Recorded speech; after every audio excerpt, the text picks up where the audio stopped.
আজকে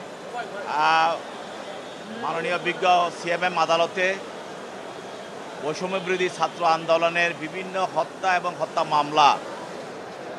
হত্যা চেষ্টা মামলার বিশেষ করে আসামি ফ্যাসিস্ট হাসিনার অন্যতম সহযোগী সাবেক অবৈধ আইনমন্ত্রী আনিসুল হক, সালমান এফ রহমান এবং শাহজাহান খান এবং কয়েকজন এমপি এবিএম তাজুল ইসলাম এবং সারওয়ার জাহান বাদশাহ সহ কয়েকজন নেতাকর্মীকে আজকে বিজ্ঞ আদালতে তদন্তকারী কর্মকর্তা বিভিন্নভাবে বিভিন্ন দরখাস্ত দিয়ে তাদেরকে গ্রেপ্তার দেখানো এবং রিমান্ড চেয়ে দরখাস্ত প্রদান করে।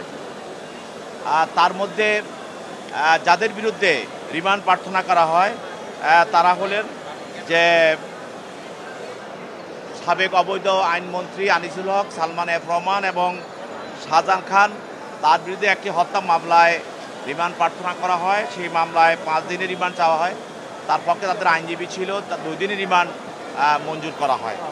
আরেকটি হত্যা মামলায় আপনারা জানেন যে রিয়ার অ্যাডমিরাল সোহেল, নৌবাহিনীর একজন অ্যাডমিরাল, তিনিও ফ্যাসিস্ট হাসিনার একজন অন্যতম সহযোগী, তার বিরুদ্ধেও রিমান্ড প্রার্থনা করা হয়। 3 দিনের রিমান্ড মঞ্জুর করা হয়। এছাড়াও যে আরেকজন এমপি এবং সে হলো ঢাকা 5-এর, আপনারা জানেন যে কাজী মনিরুল ইসলাম মনু, তাকেও যাত্রাবাড়ি একটা হত্যা মামলায় তার বিরুদ্ধে রিমান্ড প্রার্থনা করা হয়। সেখানে 1 দিনের রিমান্ড মঞ্জুর করা হয়।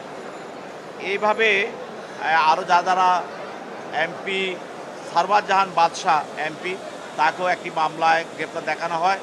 আরও যারা আওয়ামী লীগের নেতাকর্মী আছে তাদেরকে গ্রেপ্তার দেখানো হয়। যাদেরকে গ্রেপ্তার দেখানো হয় তাদেরকে জেল হাজতে প্রেরণ করা হয়। আর যাদের বিরুদ্ধে রিমান্ড মঞ্জুর করা হয় তাদেরকে জিজ্ঞাসাবাদ করার জন্য তদন্তকারী কর্মকর্তার কাছে তাদেরকে ন্যস্ত করা হয় জিজ্ঞাসাবাদ করার জন্য।